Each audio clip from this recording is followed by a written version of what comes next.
Bonjour à tous et bienvenue dans ce nouvel épisode d'Homo Ludens. Le jeu est de plus en plus utilisé en classe pour transmettre des apprentissages. Il est aussi présent dans des séances d'aide aux apprenants qui font face à des troubles de l'apprentissage. Mais pour autant, le jeu est loin d'être un outil magique.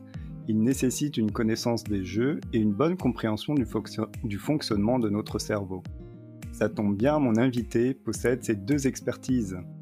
Elle est orthopédagogue, fondatrice de la clinique OptiNeurone, porteuse du projet de recherche Jeux Métacogite, auteure du guide des jeux de société pour apprendre en s'amusant et des jeux Slackjack et Dans ma valise. Vous avez deviné, j'ai le plaisir d'avoir avec moi Annick Pelletier. Bonjour Annick. Bonjour. Alors, pour commencer, en quoi consiste l'orthopédagogie ? Alors, l'orthopédagogie. L'orthopédagogue, ici au Québec, est pratiqué comme c'est un peu j'ai un bon comparatif, là, je dis toujours l'orthopédagogue, c'est comme le médecin généraliste des apprentissages. Alors, nous ici, l'orthopédagogue, on va le consulter lorsque, ça fonctionne moins bien au niveau scolaire pour un élève. Et là, l'orthopédagogue, lui, doit essayer de récupérer ce retard scolaire-là ou ce trouble-là, mais d'abord en essayant de trouver les causes. Alors, on est comme au premier plan lorsque ça va moins bien pour un étudiant à l'école. Là, moi, à ce moment-là, parfois, je découvre que les causes potentielles peuvent peut-être être du ressort d'un autre professionnel, comme par exemple l'orthophoniste ou l'ergothérapeute, le psychologue, même le psychiatre. Et c'est là que moi, je vais faire mes interventions comme je peux les faire, mais parfois, je vais carrément référer à un autre spécialiste. Alors, l'orthopédagogue est vraiment là pour prendre en charge l'étudiant, l'élève qui vit avec des difficultés d'apprentissage et vraiment intervention de premier niveau souvent qu'on va faire. Parfois, bien, le professionnel, pour récupérer ces retards-là, c'est vraiment moi, l'orthopédagogue. Donc, moi, ce que je vais faire, c'est que je vais réapprendre ou apprendre autrement à cet élève-là à apprendre. Alors, par des stratégies différentes qui lui ont été enseignées, par des stratégies de mémorisation, par la métacognition, comment manœuvrer ses fonctions exécutives, par exemple, comment être moins impulsif pour faire ses tâches, comment utiliser l'imagerie mentale pour faire ses tâches. Alors, c'est mon travail, ça. Enseigner des stratégies cognitives ou exécutives à l'élève, en plus de transférer toutes ces stratégies-là dans ses travaux scolaires, dans ses études, dans les diverses tâches qu'il a à accomplir à l'école et même à la maison. Donc, c'est ça l'orthopédagogue. Alors, on est vraiment comme un professeur truc. Lorsque l'enseignement de premier niveau en classe n'a pas suffi pour cet élève-là, alors l'orthopédagogue va être là pour donner un coup de pouce. En France, on voit beaucoup l'orthophoniste venir faire ce premier travail-là, mais l'orthopédagogie est en devenir en France. Là, il y a l'École française d'orthopédagogie qui offre de la formation pour tranquillement former des orthopédagogues là, depuis quelques années sur le terrain français. Donc, c'est ça. Alors, cousin un jour, cousin toujours, ça s'en vient de votre côté aussi. Puis, on travaille vraiment en collaboration avec l'orthophoniste, par exemple. On se sépare le travail, des objectifs. Super. Et alors, donc tu parlais de stratégie d'apprentissage. Est-ce que quand tu parles de récupérer le retard, est-ce qu'il y a aussi une fonction un peu d'enseignant où il y a aussi un transfert de certaines notions, de notions qu'on apprend à l'école, que l'orthopédagogue doit transférer à l'élève en plus des stratégies, ou ça s'arrête juste aux stratégies Non. d'apprentissage? On va devoir transférer ces stratégies-là à l'école. Donc, je sais pas, si je prends par exemple une problématique où on aurait un trouble de régulation de l'impulsivité, un élève beaucoup trop impulsif, il travaille trop vite, il écrit trop vite, il répond trop vite. Donc, toutes ces erreurs à l'école sont beaucoup ce qu'on appelle des erreurs d'inattention. Donc, à ce moment-là, moi, je vais sortir du scolaire, je vais d'abord apprendre à l'élève c'est quoi ça l'impulsivité. On va toujours expliquer en lien avec le cerveau qu'est-ce qu'on en connaît de l'impulsivité, comment le cerveau gère l'impulsivité. Et lorsque le cerveau gère mal l'impulsivité, c'est pourquoi. Alors, on va toujours d'abord, avec l'approche que j'ai fondée, apprendre à l'élève le cerveau. Et là où lui, il a des difficultés, ben, c'est où dans le cerveau, c'est pourquoi. Et après, je vais lui enseigner des stratégies cognitivo-comportementales de gestion de cette difficulté-là. Alors, si c'est l'impulsivité, je vais lui donner des techniques de gestion d'impulsivité. On va les travailler d'abord par le jeu de société et après, on va transférer au scolaire. Alors moi, le geste cognitif que l'élève arrive à faire pendant, par exemple, qu'il joue un jeu qui demande particulièrement une gestion de l'impulsivité, comme par exemple des jeux de vitesse, une fois que mon élève est capable de bien ajuster sa vitesse pendant qu'il joue, je vais transférer dans une autre tâche de jeu et là, comme ça, j'ai des jeux micro-gradués qui sont du plus facile au plus difficile. Et lorsque je sens que l'élève maîtrise bien l'action cognitive de freiner pendant qu'il réfléchit, je vais tout de suite transférer au scolaire. Donc, par exemple, en démarche de correction de texte. Ça pourrait être un bon exemple. Alors, comment faire pour avoir le même geste de freinage pendant qu'il réfléchit à sa correction de texte? Mais l'élève a vécu ce freinage-là dans une tâche ludique d'abord. C'est pour ça que je prends le jeu, parce que c'est ludique. C'est beaucoup moins stressant pour un enfant. Et l'affectif est complètement ouvert, là, souvent par le jeu, mais il faut choisir le bon jeu. Alors, c'est là, c'est là que c'est plus touché. Moi, c'est vraiment l'expertise que j'ai développée dans les 18 dernières années. Le bon choix de jeu pour la bonne cause à travailler. Et, mais c'est bien beau tout ça, mais il faut vraiment enseigner le cerveau à l'enfant avant le pourquoi tout ça, le pourquoi de ces stratégies-là. Et bien sûr, ça se transfère pas toujours tout seul. Alors, faut vraiment sur un transfert dans la vie quotidienne de l'enfant. Je donne un exemple de production écrite, mais ça pourrait être dans une conversation, là, tu sais, un enfant qui coupe toujours la parole à tout le monde, qui fait pas attention, je sais pas moi, il fait sa poche pour aller jouer au foot ou au hockey, mais il oublie tout le temps tout, tu sais. Stop, le même stop, on le veut partout dans ta vie maintenant. Alors ça s'entraîne, mais ça se transfère aussi. Alors oui, j'assure le transfert. Ok, très bien. Euh, est-ce qu'il y a différentes raisons aux troubles de l'apprentissage? C'est quoi les principales difficultés que tu rencontres chez les élèves étudiants Ouais. qui viennent te voir? Alors, les principales causes qui reviennent constamment, là, les fonctions exécutives sont les premières. Les fonctions exécutives, ce sont des fonctions de haut niveau qui sont gérées par le lobe frontal dans notre cerveau. Ce sont des fonctions qui se développent jusqu'en moyenne 25 ans. OK? Donc, on a des cerveaux déjà qui sont moins matures à l'âge primaire, secondaire, collégial. Et les fonctions exécutives vont gérer tout ce qui permet d'exécuter une tâche et de l'auto-corriger, l'auto-réguler. Alors, l'impulsivité, la flexibilité, hein, cette habileté à s'adapter. À le contraire, ça va être la rigidité. Tu sais, un élève qui s'entête, puis il veut rien entendre d'autre que sa façon de faire. Donc, on va avoir la flexibilité, l'inhibition, cette capacité à faire stop, à réguler. Et là, l'inhibition se subdivise, là, mais l'inhibition émotionnelle, par exemple, la régulation du stress, la régulation des émotions, la régulation de l'attention, la planification, l'organisation, l'activation, hein, l'initiation à la tâche, la mémoire de travail. Donc, tu vois, ce sont toutes des fonctions qui chacune permettent de tu sais, en engrenage une à l'autre, permettent de réaliser une tâche entièrement tout seul, sans besoin de personne. Alors, permettre de s'engager dans la tâche, faire cette tâche-là et se réajuster pendant, demander de l'aide aux besoins et terminer la tâche. Alors, lorsqu'une des fonctions exécutives fonctionne moins bien, par exemple, l'élève ne s'active pas, ben, il réalise pas la tâche. Tu sais. Donc, il faut venir en aide à cet élève-là à démarrer des tâches et ensuite maintenir son focus attentionnel. Parfois, il peut avoir une difficulté d'attention avec un trouble de l'attention, par exemple.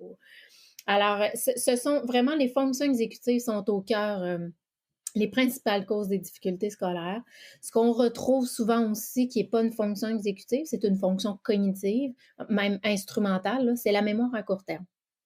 Beaucoup d'élèves ont trouble des apprentissages. Donc, avec un an et demi, 2 ans de retard sur les apprentissages réguliers, vit avec un trouble de mémoire à court terme. Alors, cette petite mémoire, hein, qui retient temporairement, mais les élèves avec un trouble de mémoire à court terme ont une plus petite mémoire. Donc, sont incapables de retenir plus que 3 éléments. Souvent, c'est ça la moyenne, 2, 3 éléments, alors qu'un sujet normal pourra en retenir 5, 7. Donc, quand on lit un texte, par exemple, puis que notre mémoire à court terme ne retient pas beaucoup de choses à la fois, bien, souvent, on va se concentrer à décoder, mais il n'y a plus de place pour retenir. Et là, bien souvent, c'est ça, ça va nous créer des dyslexies, des orthographies, dyscalculies et compagnie, là. Alors, c'est ça. Mémoire à court terme et fonctions exécutives sont au Ok. cœur des causes là, principales là, qui Et reviennent. ces fonctions exécutives, c'est quelque chose qu'on a découvert ou formalisé depuis longtemps ou comment est-ce qu'on est En arrivé à ça? Ben, en fait, ça fait au cours des années, 1900, bon, 1940 et plus, là, c'était pas nécessairement nommé fonction exécutive au départ.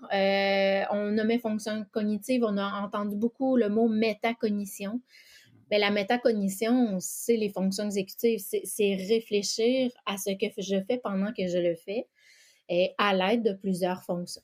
Donc, ça fait quand même un petit bout de temps, quelques dizaines d'années qu'on a ça dans la mire, mais l'intervention, on a quelques programmes d'intervention au niveau des fonctions exécutives, mais prendre en charge totalement, rééduquer jusqu'au bout, enseigner et rééduquer, réentraîner, bien, il n'y a pas beaucoup de programmes, là. Donc, moi, j'ai conçu un programme qui s'appelle Optifex. Je dispense de la formation là, depuis quelques années sur le programme Optifex, mais c'est un programme qui vise entre autres la prise en charge totale de toutes les fonctions exécutives et ce qui sous-tend ce programme-là, c'est l'entraînement par le jeu de société de façon micro-graduée. Alors, il y a toute une pédagogie par le jeu qui soutient le programme Optifex. On va arriver au jeu. Ouais. Justement, pourquoi avoir choisi le jeu et qu'est-ce que ça apporte par rapport à d'autres méthodes ou outils qui ont pu être ou qui sont toujours peut-être utilisés par des orthopédagogues parce Ouais. que tout le monde n'utilise pas le jeu. Donc, Non. qu'est-ce que ça apporte en plus Bon, alors, d'abord, le jeu de société, qu'est-ce qui apporte de plus? C'est que moi, je trouve que ça va beaucoup plus vite. Et là, pour quelle raison? Sincèrement, moi, je pense, hein, mais il n'y a rien qui est étudié là-dedans, il faudrait questionner les élèves, mais l'affectif, ce qu'on observe, c'est que l'affectif de l'élève, l'espèce de laisser aller dans l'activité sans trop se poser de questions, est beaucoup plus palpable quand on utilise le jeu de société. Bon, est-ce que, tu sais, je veux dire, l'enfant, adolescente encore, le jeu fait partie de son besoin naturel, là. Donc, est-ce que l'affectif s'ouvre plus facilement parce que c'est ludique, parce qu'on s'en va jouer, c'est plus décontracté qu'une tâche papier-crayon avec des mots. Donc, moi, je pense que oui, là, de la minute que j'ai des jeux où, tu sais, les élèves arrivent en rééducation, là, je suis rendue super bon, je maîtrise total le jeu, là, tu vas voir, je suis un champion, je vais te battre, je vais devenir un maître, parce qu'on a des maîtres des jeux. Et là, ils disent, ça va être quoi le prochain? Tu sais, ils ont vraiment hâte au prochain entraînement.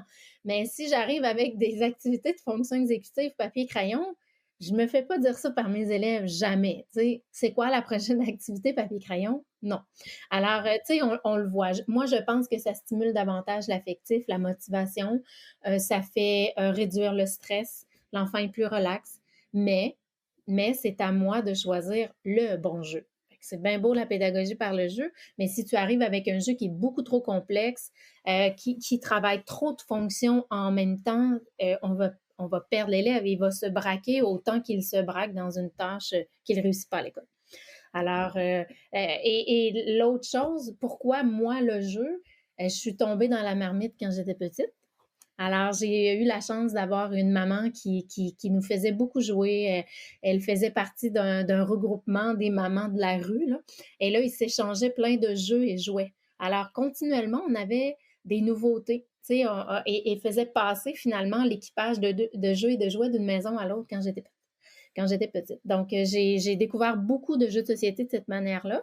Puis, quand je suis entrée sur le marché du travail en orthopédagogie, eh bien, parfois, j'essayais d'enseigner un geste mental à un élève, tu sais, un geste d'arrêt ou de concentration. Là, je me disais, oh my God, quand on joue, par exemple, à Mastermind, c'est exactement comme ce feeling-là là, que je veux que l'élève, dans lequel je veux que l'élève entre. Et là, je me disais, ben peut-être que si je lui faisais jouer, il comprendrait mieux l'effet d'arrêt et de concentration pour arriver à me battre. Tu sais. S'il ne fait pas ça, il n'arrivera pas à me battre, il va toujours perdre. Alors, Et là, je me suis mise comme ça à leur enseigner des stratégies particulières pour jouer à des jeux en particulier. Et là, les élèves appliquaient la démarche à la lettre. Ils voulaient tellement arriver à me battre et à être un maître des jeux qu'ils appliquaient la démarche. Mais en appliquant la démarche, ben, ils appliquaient un système de freinage, d'autoréflexion, la flexibilité. Ils acceptaient de se corriger 2 puis 3 fois, par exemple, à Mastermind.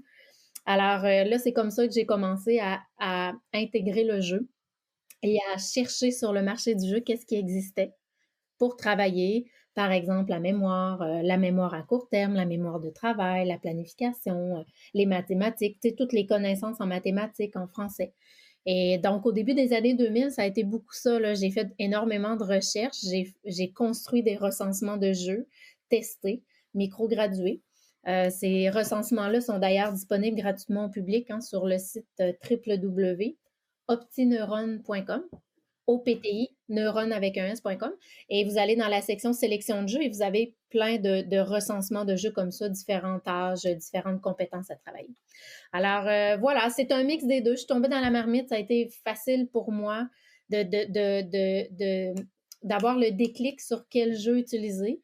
Et quand j'ai commencé à utiliser, j'ai vu que ça allait beaucoup plus rapidement pour mes élèves, mais qu'il fallait que j'assure un transfert quand même. Parce que Ouais. quand l'élève retombe avec sa résolution de problème qu'il trouve plate là, et non motivante, ben, il n'a pas plus envie de faire son système d'arrêt. Mais lorsque je lui rappelle, tu te souviens, quand on joue à Mastermind ou à Quarto, là, tu me fais ta résolution de problème exactement dans le même état d'esprit. OK? On prend des respirations, OK, on y va, une chose à la fois. Et on s'est entraîné, on a entraîné comme l'endurance cognitive à le faire. Puis les élèves, on a joué au jeu, on a touché, on passe par plusieurs sens quand on joue à un jeu. Alors, quand je rappelle à l'élève, tu te souviens quand tu jouais à Quarto, c'est beaucoup plus facile pour lui de se rappeler de l'événement, puis comment il se sentait, quelle stratégie il a pris. Voilà. Ouais, d'accord. Est-ce que tu penses que des orthopédagogues ou des professionnels de santé qui ne sont pas joueurs, ils peuvent utiliser le jeu comme outil pas de remédiation là dans ce cas-là, ou Ah, est-ce que c'est plus difficile c'est une très bonne question. De ce que je vois lorsque je donne la formation, j'ai des retours des gens, des professionnels d'éducation, par exemple, qui me disent et hey, là, je vois, là, hey, wow, mais hey, moi, je vais avoir de la difficulté. Hey, moi, je joue pas, là, je déteste jouer. Là. Et là, je leur réponds, ben, joue. Tu peux pas arriver avec un jeu avec un élève sans y avoir joué avant. Faut que tu joues toi-même, tu joues avec tes enfants, ton conjoint, ta conjointe, essaie avec tes neveux, peu importe, mais essaie le jeu avant d'arriver en intervention. Faut toujours tester parce que toi, tu vas connaître tes propres limites dans le jeu. Ça se peut qu'il y ait des boîtes que tu fasses non, moi, je suis pas capable d'intervenir avec ça. J'ai de la difficulté moi-même. Mais si tu as de la difficulté toi-même, c'est que toi-même, tu dois te développer des stratégies pour y arriver. Mais après, tu vas être le meilleur professionnel pour apprendre ces stratégies-là à l'élève parce que toi-même, tu as eu besoin de les travailler, de les inculquer. Alors oui, il y a des professionnels qui vont avoir plus de difficultés parce qu'ils sont moins joueurs. Oui, je serais prête à dire que oui, puis de toute manière, je le constate là, avec les retours des gens que j'ai en formation qui ne prennent pas nécessairement la formation pour le jeu. Ils prennent la formation pour être informés sur l'approche OptiFlex, comment enseigner le cerveau aux élèves, comment leur enseigner les fonctions exécutives. Et moi, je leur suggère des jeux, si vous voulez. Le jeu est là en finalité, tu sais, pour venir comme provoquer un moment où on va pratiquer le truc de régulation qu'on vient d'enseigner, mais t'es pas obligé. Toutefois, ce qu'on observe, c'est que ça va beaucoup plus vite quand on stimule le tout par le jeu. Voilà. Donc, oui, je serais prête à dire que c'est pas tout le monde qui serait peut-être à l'aise. Toutefois, ça s'apprend. Ça, clairement, ça s'apprend. On le voit, j'ai même des collègues, moi, à la clinique, qui ont plus de difficultés avec certaines fonctions cognitives ou exécutives. Puis, par le jeu de société, je suis rendue vraiment opérationnelle, même dans ma vie de tous les jours. Je suis nettement meilleure avec les élèves pour leur enseigner. Et tout ça, grâce au jeu, à force de jouer à des jeux qui développaient ces fonctions-là. D'accord, Donc, ok. je pense que ça s'apprend. Alors, en plus de devoir être joueur ou d'avoir une affinité pour le jeu, il faut arriver à faire le bon choix de jeu. Et donc, comment est-ce que tu fais pour choisir, pour faire le lien en fait entre la fonction exécutive que tu souhaites faire travailler à l'élève et puis le jeu? Et puis surtout qu'en fait, je pense que le jeu, il fait pas travailler qu'une seule fonction exécutive. Donc, comment est-ce que tu fais pour prioriser d'une certaine manière l'entraînement de la fonction exécutive qui est euh, À travailler. à travailler, voilà. Ouais. Donc, c'est lorsque je teste les jeux, pour une première fois, lorsque moi je m'y adonne, mais là, c'est certain que comment je fais moi, ben, j'utilise mon immense bagage de connaissances sur le cerveau et les fonctions exécutives ou cognitives en tant que telles. Étant donné que ça fait 18 ans que je rééduque ces fonctions-là auprès des élèves, je sais carrément lorsque je m'assois puis je teste, j'ouvre une nouvelle boîte de jeu tout de suite. Oh, l'imagerie mentale. Oh my God, la mémoire de travail. On est constamment en mémoire de travail. On voit qu'il y a certaines fonctions qui ressortent plus que d'autres. En effet, tu as raison, Mathieu, de dire que c'est impossible de sortir une boîte de jeu et d'isoler une fonction. C'est pas possible. Ça fait un effet d'engrenage. Toutefois, si je pense juste au jeu Panic Lab, par exemple, où on doit chercher rapidement, OK, on doit faire une recherche visuelle, on, on démarre avec une information, mais cette information-là change continuellement. Alors, on est toujours en train de faire ce qu'on appelle une mise à jour de l'information dans notre mémoire à court terme. Et ça, c'est la mémoire de travail qui fait ce travail-là de OK, stop, j'enlève ça. OK, maintenant, c'est comme ça. OK, je continue. Mais il ne faut pas que je l'oublie. Alors, tu vois, cette tâche-là demande particulièrement de la mémoire de travail continuellement. C'est pas un jeu qui demande de la planification et de l'organisation, sauf une poursuite visuelle. Alors, tu vois, comme si je prends Carcassonne, ben oui, j'ai de la mémoire de travail, mais c'est pas ça à chaque tour de jeu qui va être au premier plan. Ça va être plus l'anticipation, planification, organisation, flexibilité, c'est plus là-dedans que je suis. Alors, chaque boîte de jeu va solliciter à peu près l'ensemble des fonctions exécutives, mais tout dépendamment le type de tâche, une fonction va ressortir plus qu'une autre. Si je prends le jeu Cupcake Academy qui est sorti là, dans la dernière année chez Blue Orange, c'est carrément de la flexibilité. Alors là, continuellement, tu dois te réajuster dans ce que tu fais, mais en fonction des autres camarades, c'est un jeu coopératif. Alors, tu ne peux pas juste faire ta petite chose à toi, là. Tu dois user de camaraderie et parfois, tu dois défaire ton plan pour être flexible dans le but d'aider un camarade et revenir à ton plan initial après. Alors, tu vois, c'est continuellement, pendant qu'on joue, on est continuellement en train de changer notre façon de faire alors qu'on a trouvé la bonne, mais là, notre camarade est dans le pétrin, alors je dois défaire la mienne et comme ça, on va arriver à s'aider. Alors, ça, oui, il y a de la mémoire de travail parce que ça change toujours, mais la flexibilité prend le dessus parce que j'ai fini par mettre en ordre les fonctions exécutives. Il y a des fonctions exécutives qui sont préalables à d'autres. Par exemple, la régulation des émotions. Calmer son petit pompon, là, puis se calmer les nerfs, on dit ici, là, je sais pas si vous dites ça chez vous, mais On comprend. on se calme les nerfs, hein, c'est comme on a les nerfs à vif. Non, là, on se calme, on dégonfle nos émotions, on se régule. Alors, ça, c'est préalable à se planifier. Si je suis pris dans mes émotions, je suis fâchée, puis je suis en colère, je suis loin d'utiliser le bon plan, là, j'anticiperai pas, puis je vais choisir n'importe quoi, je vais être encore plus fâchée.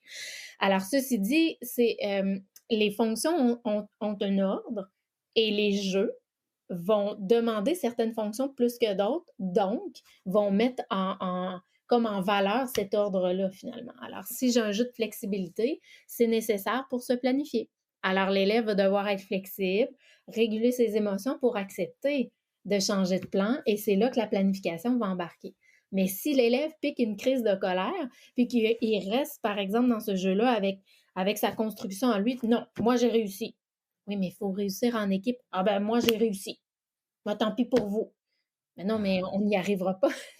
Alors, s'il reste dans sa rigidité, il n'arrivera pas à mieux planifier. Alors, tu vois, c'est ce que je veux dire par un ordre un ordre de déploiement. Ça nous prend, il y a vraiment certaines fonctions exécutives qui sont préalables à d'autres. La fonction d'inhibition est la première. Elle est Mmh. énorme aussi, donc il y a plein d'adultes qui ont encore de la difficulté avec la fonction d'inhibition, là, apprendre à inhiber nos pulsions, nos émotions, nos envies, notre impulsivité. Alors, encore plus chez l'enfant et l'adolescent, là, c'est encore plus à travailler. Voilà.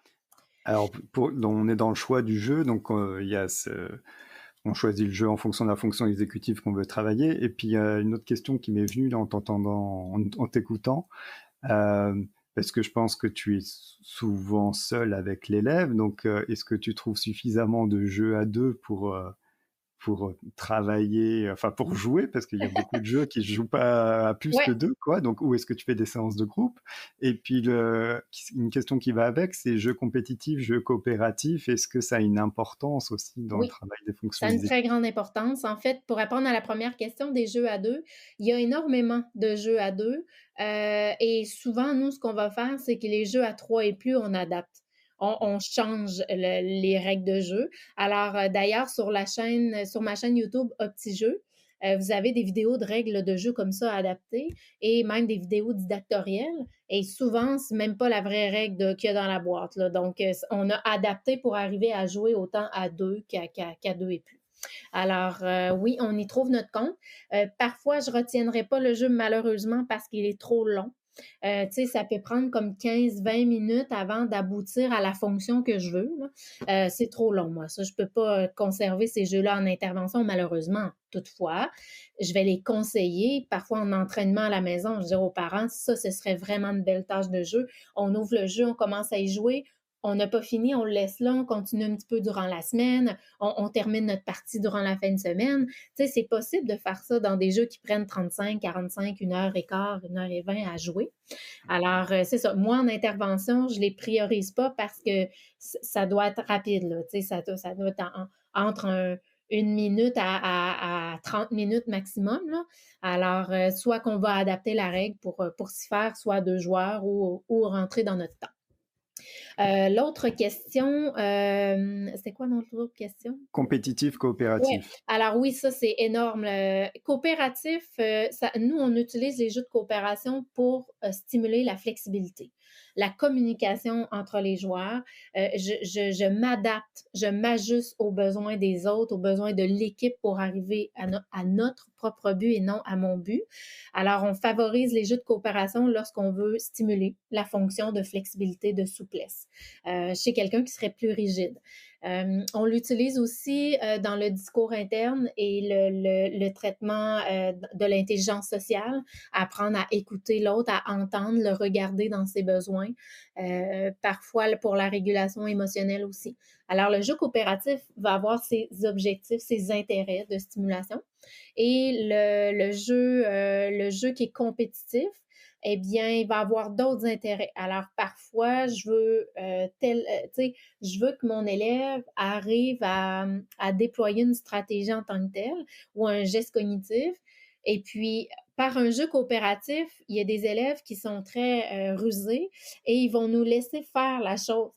Alors, quand c'est compétitif, ben non, moi, je fais mes stratégies, mais quand c'est à toi, je t'aide pas. Tu es obligé de les faire. Alors, je vais y aller plus avec un jeu compétitif. On travaille davantage avec les jeux compétitifs d'ailleurs que les jeux coopératifs.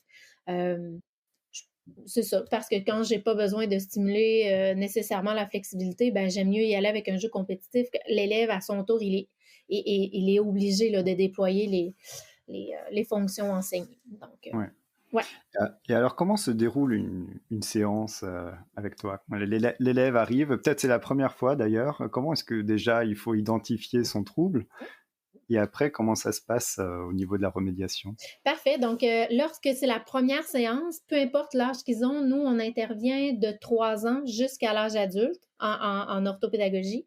Et puis, peu importe l'âge qu'ils ont, il va y avoir une première séance dite d'observation où on va apprendre à se connaître. Vraiment une séance d'ouverture sur un et l'autre. On a une petite activité pour apprendre à se connaître dans nos intérêts.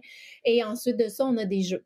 Alors, on a 4 tâches, on a 3 jeux. On a le jeu Slackjack ou Speed. l'ancien jeu Speed qui est plus édité, nous, ici au Canada. Le petit jeu de rapidité où on doit se débarrasser rapidement de nos cartes.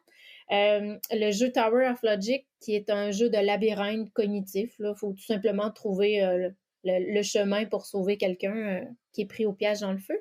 Et on a le jeu Dans ma valise, qui est plus au niveau de la mémoire, des stratégies de mémoire.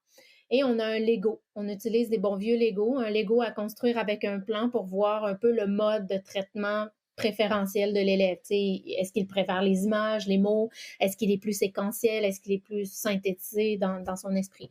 Et ça, on observe. Alors, on fait tout simplement jouer. On explique la tâche, on joue. Et moi, l'enfant est dans son milieu naturel. Donc là, c'est là que je vois tout naturellement ses stratégies d'arrêt, planification, organisation. Est-ce qu'il se parle? Est-ce qu'il a un discours interne?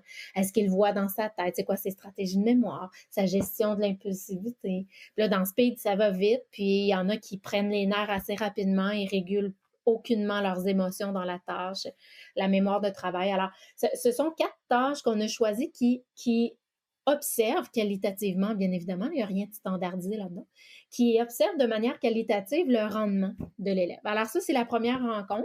Puis après ça, moi, je vais avoir ciblé mes objectifs avec les parents, l'entourage de l'élève et cette séance-là. Et je vais ensuite enseigner le cerveau à l'élève. Je vais lui enseigner ses objectifs de travail. On a une petite carte qui rassemble toutes les fonctions exécutives et l'élève s'auto-évalue. Avec les plus petits, on ne le fait pas, ils sont trop petits.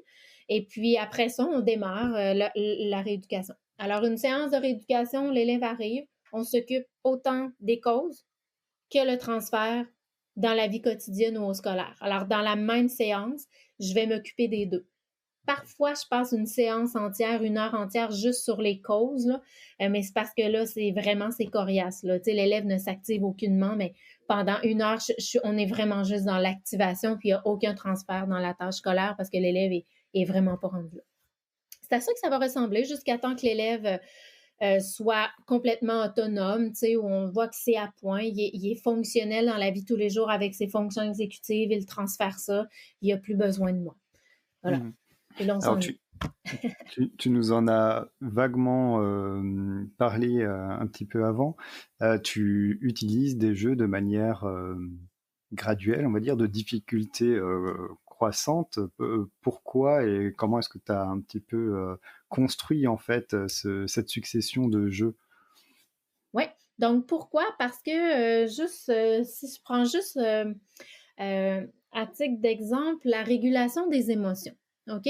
On a enseigné à l'élève d'où proviennent ces pulsions émotionnelles-là. Supposons un élève qui frappe à tout casser, qui il veut rien savoir de personne, puis là, il prend les nerfs rapidement, puis ça embourbe son cerveau, puis il est plus capable d'apprendre. On veut défaire ça. On veut forger plutôt des neurones de la sérénité qui vont être capables de retenir les pulsions et les calmer. Donc, les faire sortir, mais autrement que par des grosses colères et toujours de l'opposition. Alors, je vais enseigner le cerveau à l'élève. Je vais lui enseigner c'est où ces pulsions-là dans son cerveau. Là, l'élève, il comprend. Ah, OK, c'est pas de ma faute, c'est mon cerveau. Ouais, jusqu'à ce jour. Mais là, moi, je vais te donner des trucs pour réguler ce cerveau-là quand il s'en va faire ça. Là. Alors, toi, tu vas devoir mettre en place ces trucs-là et on va les pratiquer avec des jeux de société. Là, j'arrive avec mon jeu de régulation émotionnelle, mais je vais y aller avec un jeu de régulation émotionnelle où il n'y a pas trop de pognage de nerfs. Là. C'est pas si pire que ça à gérer au niveau des émotions. Par exemple, ça pourrait être un tout simple jeu de mémoire, comme le Trésor des dragons, où on peut jouer et aller parfois voler les cartes des zones, parce que si on n'a pas été... on s'est fait prendre par la du gain, on va tout perdre. Mais l'autre joueur peut aller chercher après. Donc, c'est pas si pire à gérer. Mais si je pense au jeu Build to Boom, je ne sais pas si vous le connaissez, mais ça, c'est un jeu où, sincèrement, c'est épouvantable à gérer au niveau des émotions. On construit rapidement, ça se joue à 2, puis là, les blocs glissent, sont insupportables. Donc, déjà, la tâche est difficile. Et en plus, quand tu as fini ta construction, tu as le droit d'éclater celle de l'autre, de la faire exploser pendant qu'il essaie de la faire. Alors, tu vois, je ne l'utiliserai pas en premier, celui-là. Je vais plutôt y aller en douceur avec mon petit volage de cartes, mon petit vol de cartes, et puis le jeu, comment il s'appelle chez vous? Le manoir infernal. WR-Wrench, il y a un petit plateau où on doit déplacer des pièces, des petits jetons dans une pièce. Donc, tu as juste envie de prendre les nerfs après le plateau, prendre les objets avec tes mains, mais tu n'as pas le droit. Tu dois les faire coulisser comme ça d'une pièce à l'autre. C'est pas si pire à gérer comme tâche si je compare à Buildable. Alors, on a une micro-gradation comme ça dans ce qui fait le moins solliciter la fonction au plus solliciter la gestion de la fonction.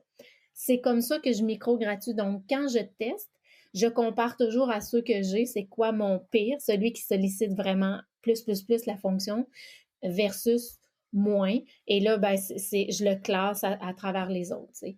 Donc, c'est pas toutes les fonctions cognitives ou exécutives qui ont des jeux classés comme ça. On retrouve ce classement-là au niveau de l'impulsivité, au niveau de la mémoire de travail, la régulation des émotions et la planification et l'organisation. Mais si je pense à l'activation ou l'attention, il n'y a pas de microgradation. Peu importe les jeux dans le recensement de jeux que je propose, prenez lequel, n'importe quand, en premier, en deuxième, en cinquième, ça ne fera pas de différence. Donc, c'est ça. C'est pour certaines tâches là, qu'on a microgradué comme ça, là, en ordre d'importance du plus facile au plus difficile à gérer. Pour le transfert, donc tu nous en as déjà un petit peu parlé, tu le fais pendant le jeu. Est-ce que, notamment au niveau des jeux qui sont utilisés plutôt pour les adultes, en formation, tout ça, on parle plutôt d'un débriefing à la fin, donc pour pas sortir du cercle magique, de la période de jeu. Le fait de faire le transfert pendant le jeu, est-ce que ça peut déranger l'élève, l'enfant est-ce que ça peut le sortir en fait de ce moment de jeu, quoi?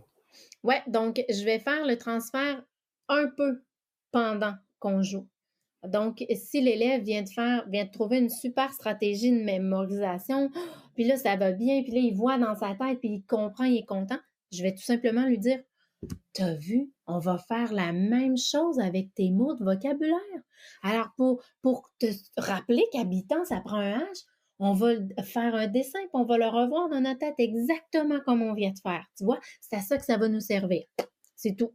Je finis de jouer et après, dans une toute autre tâche, on tasse le jeu. Là, on prend nos mots de vocabulaire et on ne fait qu'être en mots de vocabulaire, mais avec les stratégies de mon jeu. Donc oui, je fais très attention pendant que je joue parce que il y a aussi le jeu, initialement, c'est fait pour jouer et se divertir. Et ça, je ne veux pas le perdre. C'est un outil qui est très précieux, c'est ça sa première définition, puis je voudrais jamais lui enlever cette définition-là. Donc, c'est à moi, en tant que pédagogue, pendant que je joue, qu'on reste dans l'aspect ludique. Je viens enseigner des petites stratégies ici et là. Moi, je vais orienter mes actions sans que l'élève n'y voit que du feu. J'oriente mes actions, il s'en rend pas compte, mais je force, par exemple, la flexibilité ou je force le fait qu'il change de stratégie sans qu'il s'en rende compte. Et pendant ce temps-là, lui, il s'entraîne à le faire. Après, je vais fermer mon jeu, je vais transférer dans une tâche scolaire, je vais lui dire, t'as vu tout à l'heure? T'as fait ça à merveille, là. T'as même pas chialé, t'as pas pris les nerfs, t'as resté très calme. T'as été obligé de changer parce que j'avais tout pris tes billes jaunes dans le jeu pour une explosion, par exemple. Ah ben oui, ben c'est pas grave, je suis allée prendre les noirs. Ouais, je le sais, mais c'est exactement la même chose ici, tu vois. Là, elle fonctionne pas, ta stratégie de calcul. Mais on va essayer d'en prendre une autre. Moi, je vais t'en enseigner une autre parce que là, tu mets pas ta retenue à la bonne place. Alors, on va changer. Accepte de m'écouter, tu vas voir, ça va faire la même chose que dans le jeu. Alors, ça va être deux tâches à part, mais je me gêne pas pour nommer le transfert, ce à quoi ça va nous servir pendant que je joue. Ouais. Super. Moi, j'ai une question qui vient pas trop au bon moment, mais c'est pas grave. C'est plutôt au début. Pourquoi est-ce que c'est important d'expliquer aux élèves le fonctionnement de leur cerveau? Alors ça, on est en train de l'étudier d'ailleurs, Mathieu, avec le projet Jeux Métacogite. On enseigne, on étudie ça depuis l'année dernière et le projet se poursuit l'année prochaine. Ceux pour qui ça intéresse, vous pouvez vous abonner à la page Facebook Jeux Métacogite et vous allez être tenu informé. Nous, ce qu'on remarque avec les élèves qualitativement, parce que rien de ça qui a été étudié jusqu'à ce jour, c'est pour ça qu'on a fait Jeux Métacogite d'ailleurs. Jusqu'à ce jour, ce qu'on s'est rendu compte, c'est que lorsqu'on prend le temps d'enseigner à l'élève pourquoi il a une difficulté, pourquoi il commet telle erreur, pourquoi lui, il frappe les autres quand ça ne fait pas son affaire, puis que les autres, ils font juste le dire et que ça suffit.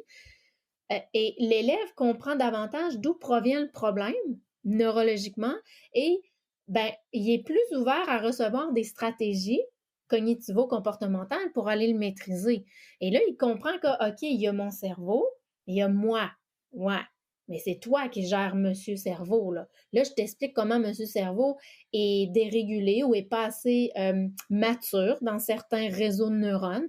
Et moi, je vais te donner des trucs à toi pour que quand monsieur immature, là, il fait pas bien son travail, toi, tu vas lui montrer à bien faire son travail. Alors, ça devient comme un tout. Et je faisais pas ça en début de carrière. J'ai commencé à faire ça lorsqu'un élève me posait la question. Oui, mais pourquoi moi je roule en Formule 1? Pourquoi moi je suis une Formule 1 puis les autres ils roulent avec un frein? Ben, je sais pas, toi, Minou, là, d'abord, c'est ton cerveau, c'est tes neurones. Il y a des neurotransmetteurs, puis ils circulent trop vite, alors ça te fait faire vite les choses, tu sais.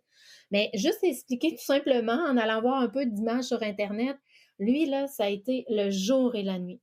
La révélation, OK, j'ai compris, dis-moi quoi faire, puis je vais le maîtriser, mon cerveau. Là, je me suis dit, mon Dieu, je vais tout leur enseigner ça, tu sais. On connaît à peu près toutes les causes, tu sais. On est encore en recherche, clairement, au niveau du cerveau, mais on en connaît beaucoup. Et depuis ce jour, on enseigne toujours le cerveau. Et nos trucs de régulation, hein, nos trucs de contrôle, ben, ils sont reliés à ce qui se passe dans le cerveau. Branche tes neurones, freine tes neurones, dis non à ton cerveau, régule tes pulsions. Non, dis non à ton petit cerveau des émotions. C'est toi, c'est le cerveau jaune, le troisième étage qui doit le contrôler. Donc, on relie nos trucs au cerveau. C'est pour ça que c'est indispensable d'enseigner le cerveau. Et après, l'élève, ben, on utilise le jeu pour entraîner toutes ces belles stratégies-là. Le projet de recherche de Métacogite étudie ça. On a des classes expérimentales qui reçoivent la crème, là, vraiment l'enseignement du cerveau, les trucs de régulation. À tous les lundis matins, ils ont une capsule qui apprend comment gérer telle fonction du cerveau. Et 20 minutes par jour, à tous les jours, ils s'entraînent à un jeu de société qui stimule la fonction enseignée le lundi matin. Alors, ils ont vraiment la crème, là. On a 3 groupes contrôle. Un groupe contrôle qui ne fait que jouer.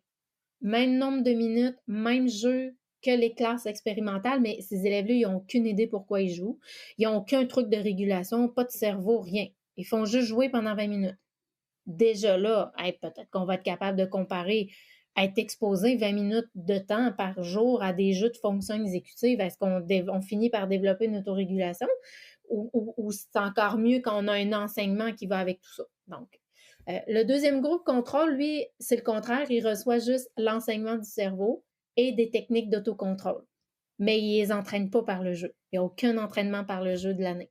Et on a un troisième groupe contrôle qui, lui, ne fait que lire. Alors, pendant que les autres s'adonnent au jeu, ils ne font que lire, en fait, comme les groupes métacognition. Ils sont actifs, mais seulement en lisant, ils font une 4e année régulière. Ce sont des élèves âgés de 9 à 10 ans, ici au Québec. Puis notre équipe de recherche est à Caen, en Normandie. C'est l'équipe de Sandrine Rossi, Amélie Lubin et Céline Lanoé qui a fait le matériel Découvrir le cerveau à l'école. Alors, on s'est rencontrés un jour parce que nos travaux corroboraient. Puis, eux autres, ils avaient des recherches. Moi, j'avais de l'application. Puis, on a mis tous ensemble pour créer le jeu Métacogite. Alors, on a bien hâte. Là, il y a des résultats qui vont sortir d'ici l'été pour la première phase de recherche. Mais il faut savoir qu'elle a été faite pendant la pandémie. Donc, en fait, le projet de recherche a été arrêté à cause de la pandémie 5 semaines avant la fin du programme. Alors, on avait quand même 17 semaines d'entraînement de fait. Alors, on s'est dit, regarde, on va récolter quand même les résultats. Ça nous donnait des résultats différés parce que les élèves, ça faisait 2 mois qu'ils n'étaient plus à l'école. On s'est dit, ben justement, si on a des améliorations, ça veut dire que le programme a été profitable parce qu'ils ont arrêté 2 mois avant d'être évalués. Alors, mais là, on le reprend entièrement comme il faut. On se croise les doigts, mais en tout cas pour l'automne prochain. Super, Oui. on va suivre ça, on va regarder ça. Voilà, tu me donnes une bonne perche pour faire la transition au niveau de la. Alors d'abord, tu as donné beaucoup d'exemples de jeux de société, voire exclusivement de jeux de société. Pourquoi le jeu de société et pas des jeux numériques ou vidéo? Bon, parce que Parce que mes jeunes consomment beaucoup trop d'écrans, Mmh. consomment beaucoup trop mal les écrans lorsqu'ils arrivent en clinique de rééducation à la clinique en cabinet privé là, pour être rééduqués. Euh, le jeu de société, bon, c'est ça. Donc, j'ai toujours eu un frein par rapport aux jeux vidéo. Au début de ma carrière, j'utilisais des logiciels. Mais là, on avait des bons vieux ordinateurs IBM, pas trop de lumière bleue, ça allait bien. Mais à un moment donné, les tablettes et compagnie, ça a été un carnage. On voyait chez nos élèves là, les troubles de sommeil augmenter, les dépendances, là, des dépendances carrément aux écrans augmenter. Je me disais, oh my God, non. J'arrête tout ça. Mmh. Mes logiciels ne fonctionnaient plus sur ces nouveaux ordinateurs-là et j'avais vraiment une aversion pour aller mettre un élève en entraînement sur un écran alors qu'il consomme beaucoup trop déjà d'écran. C'est pour ça que j'ai jamais fait entrer l'écran. Ça ne veut pas dire que je propose pas certaines applications parfois là, au niveau des homophones grammaticaux, par exemple, ou travailler les conjugaisons de verbes. Ça arrive là, que je vais proposer, mais j'ai tout ça en jeu de société. Alors, la deuxième raison, c'est que tout ce que je veux travailler, je l'ai en jeu de société. Et moi, je sais pertinemment que même quand mon élève joue à un jeu de société, c'est pas l'écran qui stimule son attention, c'est lui. Hein, le plateau, il bouge pas tout seul, le pion, il avance pas tout seul, et non, les cases jouent pas au clown. C'est toi qui dois animer le jeu. Alors, forcément, ça lui demande une attention intrinsèque. Ça lui demande une régulation sociale aussi. Donc, c'est ça. Et puis, c'est lui qui doit déployer ses propres fonctions. La boîte de jeu, elle ne s'ouvre pas toute seule. C'est ça. Alors, je trouve que l'élève utilise plus de fonctions intrinsèques par lui-même en jouant un jeu de société, mais ce serait intéressant, et d'ailleurs, avec tous les projets de recherche là, qui voient le jour là, avec le Gaming Lab là, depuis 2 ans, justement, c'est ce qu'on va pouvoir davantage arriver à faire tranquillement, le comparer carrément jeux de société versus jeux vidéo. Et puis, mais tu sais, je veux dire, il y en a certains déjà des données de recherche pour lesquels on va dire, oh, stop, à consommer avec modération, mais ça, allez-y à souhait, ça développe telle chose au niveau de l'intelligence, peu importe. Alors, moi, j'ai tout ce qu'il faut avec le jeu de société, alors je continue avec le jeu de société. Puis je me dis que mes élèves, ils ont déjà à se battre contre la consommation d'écran et de jeux vidéo à la maison, alors j'en rajoute pas, tout Ouais, simplement. ça, Ouais. je comprends. Et du coup, la question liée à la pandémie, est-ce que je ne sais pas si au Canada tu as pu continuer tes consultations en présentiel, est-ce que ça a eu un impact sur ta pratique et sur ben, éventuellement l'adaptation de jeux pour pouvoir les faire à distance comme- qu'est- voilà, comment est-ce que tu as pu adapter ta pratique éventuellement à quelque chose Oui. en Bien, on ligne? a été arrêtés comme vous, là, tout confiné total, plus d'école, plus rien. Alors, certains élèves ont pu bénéficier de continuer l'entraînement par Zoom, par exemple, ou par une plateforme quelconque. Mais certains élèves, certains objectifs de travail, comme si je prends à titre d'exemple la régulation des émotions, travailler en visioconférence la régulation émotionnelle, là, ben, ça se fait pas. Donc, il faut vraiment voir le sujet sur place avec nous. Je peux enseigner des stratégies d'autorégulation, mais aller stimuler par le jeu de société comme je le fais, c'est impossible. Alors, on a continué de faire nos suivis par le partage d'écran et tout pour certains suivis, mais il y en a d'autres qu'on a attendu le retour. Et présentement, bien, on a des plexiglas, on travaille avec un plexiglas, on a comme une petite trappe pour le jeu de société, on est adapté là, pour pouvoir travailler de façon sécuritaire avec la désinfection des mains à chaque fois qu'on touche au pion, ou si on a un système d'échange de cartes, par exemple. Alors, c'est ça, avec le masque et compagnie. Donc, et puis, lorsque nous, les jeux sont prêtés aux élèves pour faire les entraînements à la maison pendant la semaine, pour répéter l'entraînement, alors, les élèves partent avec le prêt, comme on ferait un prêt de livre à la bibliothèque, par exemple. Ils partent avec le prêt de jeu et ils le ramènent.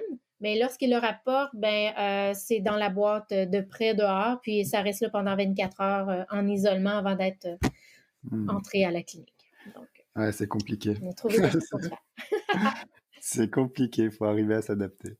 Bah, Ouais. super, bah, écoute, on arrive à la fin de notre échange. Merci beaucoup. Est-ce que, il y a un sujet, il y a quelque chose qu'on n'a pas abordé, mais que tu aimerais vraiment, ajouter à tout ce qu'on a Ben déjà dit? non, je pense que j'ai informé, les gens peut-être curieux d'en apprendre davantage sur l'utilisation du jeu, en pédagogie en fait, en apprentissage.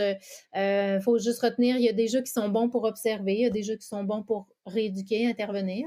J'invite vraiment les gens à aller voir la page Facebook OptiNeuron, de la clinique OptiNeuron, où il y a beaucoup, beaucoup de partage de ça se veut vraiment une page informative. Donc, lorsqu'on fait une découverte de jeu, il y a des groupes de formation aussi. Quand je forme les gens vont laisser des idées. Alors, c'est vraiment une boîte de découverte d'outils. Sinon, la chaîne YouTube OptiJeux, qui va vous donner vraiment des idées, des façons de jouer de telle manière pour aller stimuler telle fonction. Même des didactoriels très longs là, de 35, 40, 45 minutes sur un jeu de société, savoir comment vraiment l'utiliser en observation et d'autre part l'utiliser en rééducation, en entraînement. Et puis, on pourra voir aussi sur le site internet www.optineuron.com. Là, vous avez des fiches pédagogiques, carrément des idées de fiches ou comment faire pour travailler avec tel jeu de façon très détaillée. Et vous avez des sélections de jeux aussi. Donc, fouillez sur le site internet. Là, vous avez plusieurs outils. Donc, ceux qui aimeraient vraiment tranquillement aller vers l'intervention, faire la découverte de tout ça. Et puis, surveillez aux éditions Septembre. Septembre Éditeur, c'est un éditeur ici au Québec. J'ai écrit le guide des jeux de société pour apprendre en s'amusant, qui est sorti en 2009. Et puis, on va rééditer, en fait, il y a un nouveau tome qui s'en vient vraiment pour la stimulation des fonctions cognitives, là, exécutives et tout. Alors, vous allez avoir un petit rappel de la pédagogie par le jeu et puis des idées de jeu et comment faire là, pour les utiliser. Alors, ça s'en vient. Ça s'en vient dans la prochaine année, là, quelque part comme ça. Super. Donc, de l'outillage peut-être pour ajouter à tout ce qu'on vient de dire. Ouais, bah, merci beaucoup pour toutes ces ressources et Ça puis, fait vraiment bah, plaisir. Merci à toi hein, pour la merci Annick. tribune de partage d'informations sur la pédagogie par le jeu. Tu sais, c'est pas tout le monde qui utilise le jeu. Tu sais, moi, je l'utilise principalement en éducation, mais il y en a même qui l'utilisent. On l'utilise aussi en entreprise. Là. Parfois, je vais donner de la formation pour des gens qui sont carrément en entreprise, des adultes, de toutes sortes de manières, mais c'est ça. Alors, plus qu'on va en apprendre, en entendre parler, merci pour le partage, l'information. Avec plaisir. Bah, merci Annick. À Ça la fait vraiment prochaine. plaisir. Merci beaucoup. Merci d'avoir écouté jusqu'au bout. N'oubliez pas de vous abonner et de parler du podcast autour de vous. À très bientôt.